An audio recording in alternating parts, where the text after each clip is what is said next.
Hello, gorgeous flower pots. How are we? How are we doing? Are you all okay? Hello. Good morning, good afternoon, good evening, wherever you all may be watching me from. I didn't announce this live. I've just got a free half hour, so I thought I'd check in and see how you're all doing. How are we all? Good morning, good afternoon, good evening. Hello, it's only me, your Auntie Nelly. And I just thought I'd jump on and just have a bit of half an hour with you.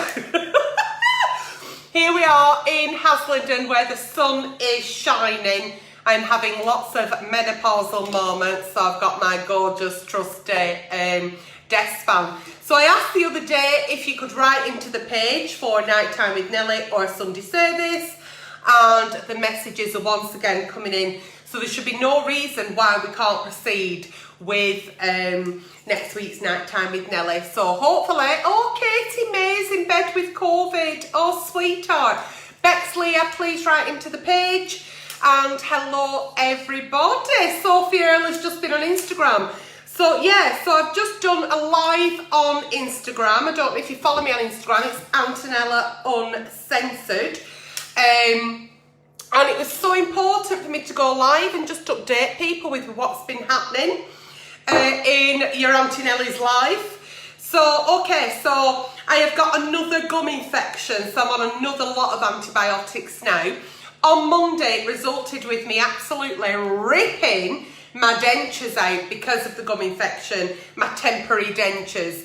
How I didn't break them, I'll never know. But they're back in today and we're going to see how we go. So yes, I've been dealing with the fact that I fell over, knocked out 2 teeth, and I've now got temporary dentures. And I'm really struggling, really struggling. I am not going to be on for that long because I'm off down to Ruby and Daisy to do a live this afternoon at 4 o'clock. So if you join back with my page this afternoon at 4 p.m, you'll see me live at Ruby and Daisy showcasing some newness. It's very exciting. Charlotte Rebecca says, how are your teeth now? I have got temporary dentures in there, as you can see, but I don't actually have any teeth there now. So it's going to be a long process. I need a bone graft, and then that has to heal, and then I'm going to have implants, and £3,000 an implant, and I need 2. Oh, so anyway, everybody, are we okay? Are we happy? What are you on with? Okay, so if you do watch me on Instagram, if you do, then you'll know what I've just been talking about. If you don't, obviously let me address you. So yeah, so I am now in therapy. I was diagnosed with an eating disorder, and I know that this will bring lots and lots of trolling to the page.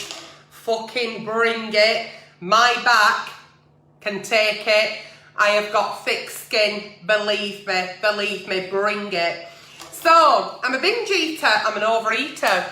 So I started therapy simply because well, I didn't really know I had an eating disorder. I'm not ignorant in any way, but I thought it was just anorexia and bulimia, and I certainly don't throw up after eating. I want to, but I don't. And I don't deprive myself of any kind of food. So anyway, long story short, I started therapy for it. And therapy is tough. It's tough.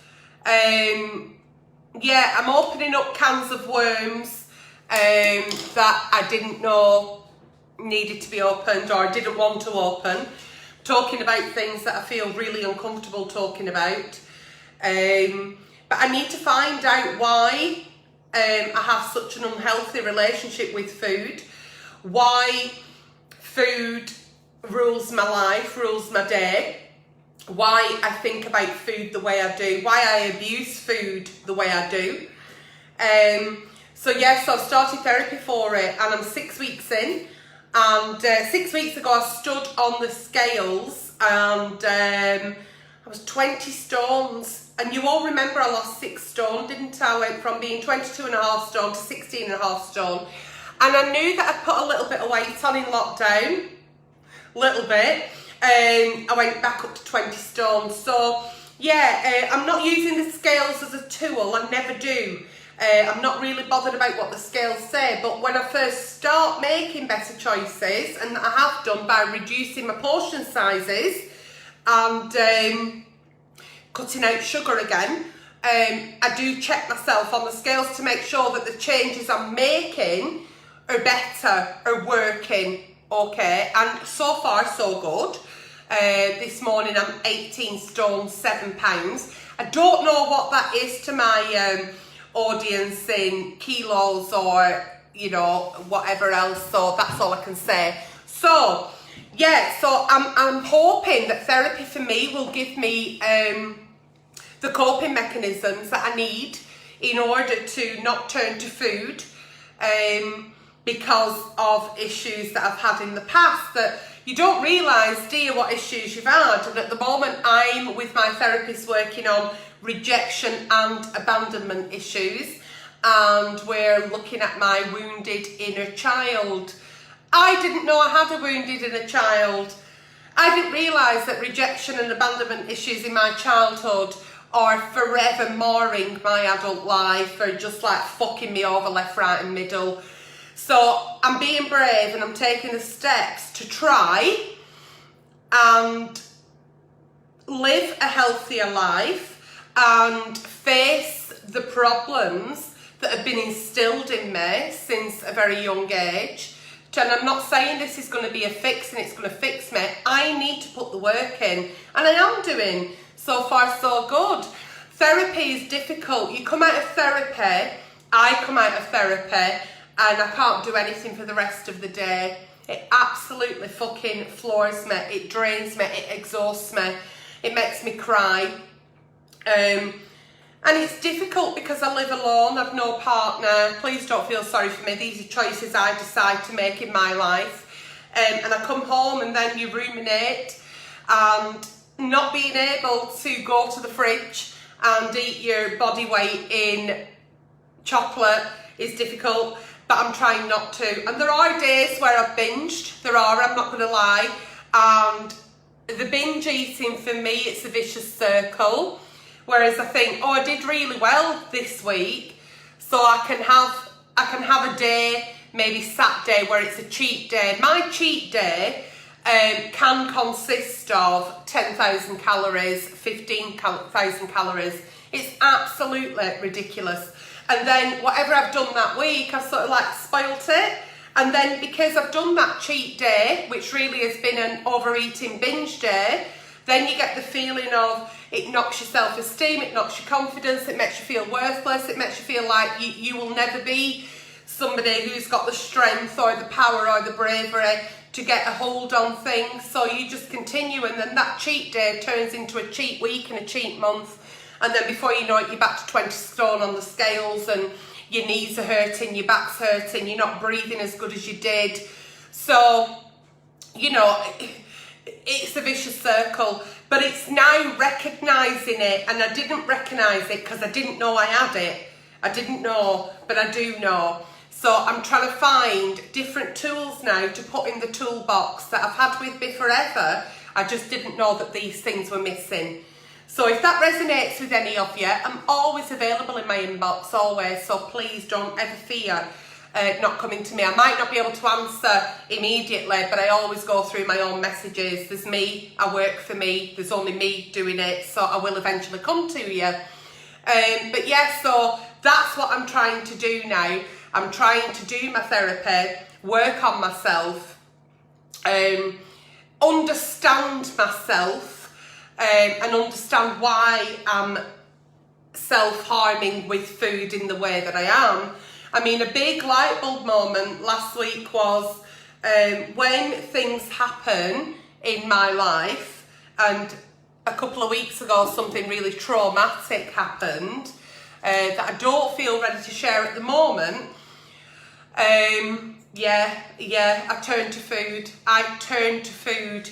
And I didn't know why I was turning to food before, but I recognised it this time because I'm being educated, I'm being helped along the process of therapy Therapy to me was always something people did when they had a lot of money and they didn't know what to spend it on. I thought it was a very American thing. I didn't really understand, oh, I'm in therapy, all right, okay. But now I understand that for therapy, for me, is working. I'm only 6 weeks in, and I've got a list because of my temporary dentures. I'm expecting it to get a lot worse before I even think about it getting better. But I'm in therapy, and hopefully it will assist me to understand and accept why I'm like I am, and to be able to live a long life by being healthy, because I'm not going to live a long life by doing what I'm doing, by abusing myself and self-harming myself in the way that I am with food, because it's not good for you. I tipped the scales at 22.5 stone, and yeah, I was really, really poorly, and the doctor told me that if I didn't make better changes, better choices, I won't be here now. So I know what it feels like now to be so healthy when I was 16.5 stone. So I went from being super obese to morbidly obese to obese. I don't know if I'll ever get to overweight, but I'm now morbidly obese. So if I can get to obese, that's great. Is my therapy private? Do I pay for my therapy? I actually do. It's through the BEAT team, B-E-A-T. It's such a myth when people think that it's like £150 an hour or something. It's not. I am with a dietitian through the NHS who put me in touch with a therapist. And that's a gift to myself, it's a treat to myself, because I want to be here for as long as I can, and I needed therapy now and not through the NHS. I could not afford to be on that waiting list. I just could not afford to be on that waiting list. I was spiralling completely out of control. So there we go. So please don't think for one moment that I'm sat here privileged because I can afford therapy, because believe me, it's not about that. It's not about that. I don't get any kind of funding to do my videos. Yes, you send me stars and I am so fucking grateful for them. Thank you. But I don't make anything out of being a video creator. Brands will not work with me because I am so honest in my reviews. Brands don't want a 47-year-old obese, super morbidly obese woman showcasing their goods. So I do not make money for any kind of influencing reviews that I do. So please don't sit there and say things like, oh, I wish I could afford that. I am making I'm sort of like stopping other things so I can afford to do that. If that makes sense to you, if that makes sense at all. So I don't live in a big fancy mansion, I don't drive a big fancy car. I live in my 2-bedroom little council house, so I drive a Fiat 500 on steroids, meaning a 500X, and I live within my means. So I hope that explains a bit of that to you as well. There are influencers out there are video creators out there who put adverts on the videos, and they get paid left, right and middle. And I guess if I didn't swear like I did, maybe I could do something like that.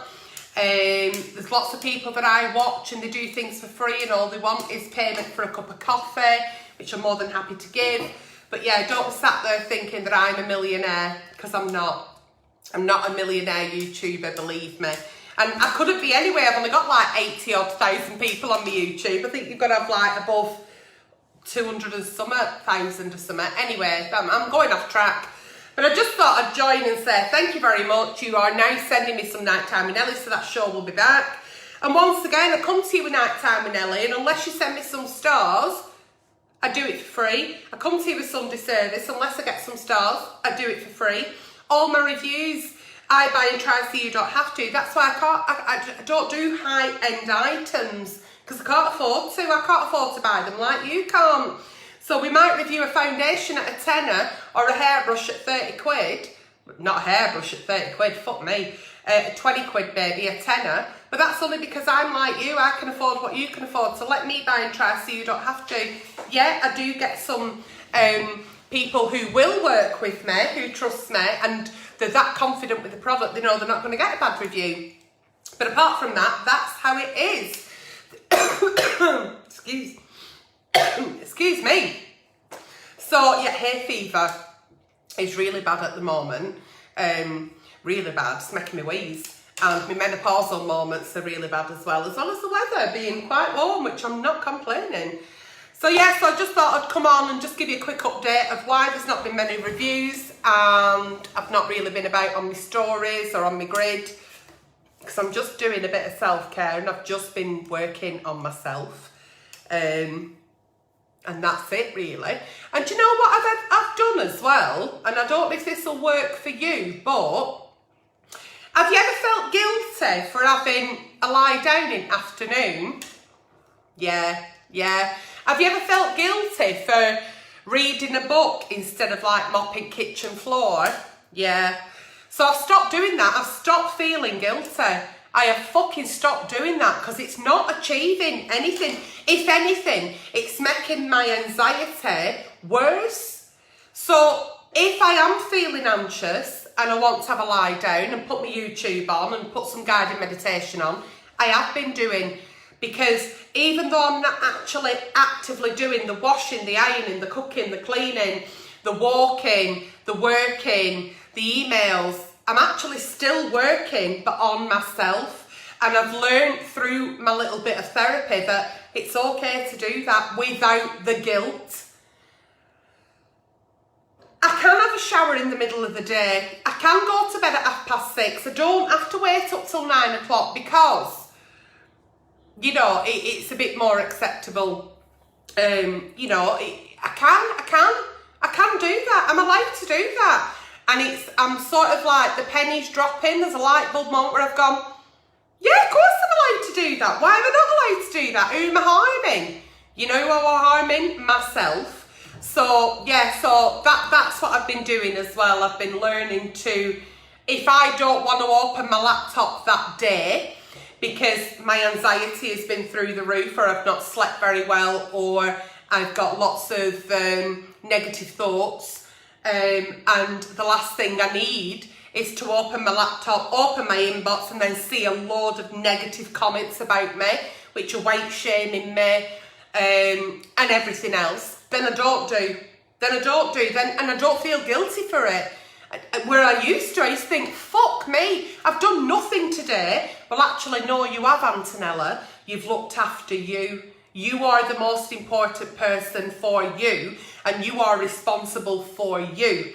So if you had have done that and then raised your anxiety a lot more, then you'd put yourself out of work for 3 days. So just take that day, have that day.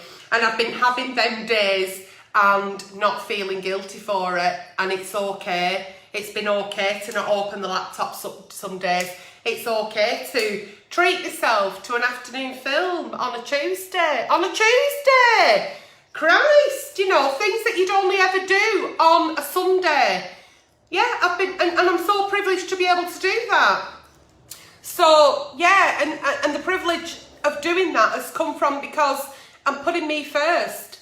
And if that doesn't wash with other people, or people are not keen on that, well, that's up to them. They have to put themselves first. So that's where we are. So I'm now going to go because I've got to get sorted, because I'm due live at Ruby and Daisy this afternoon at 4 p.m. So hopefully you can join me.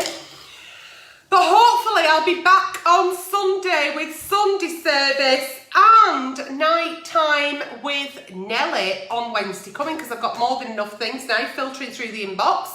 And the reason I didn't do night time with Nelly is because, contrary to popular belief, people really do believe that I write the Dear Auntie Nellies. I don't. I don't. So if there's none there, then I'm not going to write them. The fun of the show is I don't know what I'm going to read, and my advice for entertainment purposes is purely off the cuff. That's what makes the show so fun, and that's what makes Nighttime with Ellie and Sunday Service absolutely unique across all social media platforms. Nobody is doing what I do, And yeah, I will fucking pat myself on the back for that. I'm allowed to. I don't get many things right, but fuck me if I got them 2 shows right. And, you know, I've also stopped telling myself that I'm a bad girl and I'm bad at everything. I'm not. Some things I actually do okay. So there we go. So thank you so much for joining me on this impromptu live. Hopefully I'll see you at 4 o'clock at Ruby and Daisy, but if not, I will see you on Sunday service right here at Kitchen Table at 12 noon. So whatever you do today, please get rid of the guilt and tell yourself that you matter to you and you all matter to me, because without your love and support there would be no Auntie Nelly, would there? And I love being each and every one of you's Auntie Nelly. You give me life, you really do. So take care, enjoy the day, and if I don't see you later, I'll see you Sunday.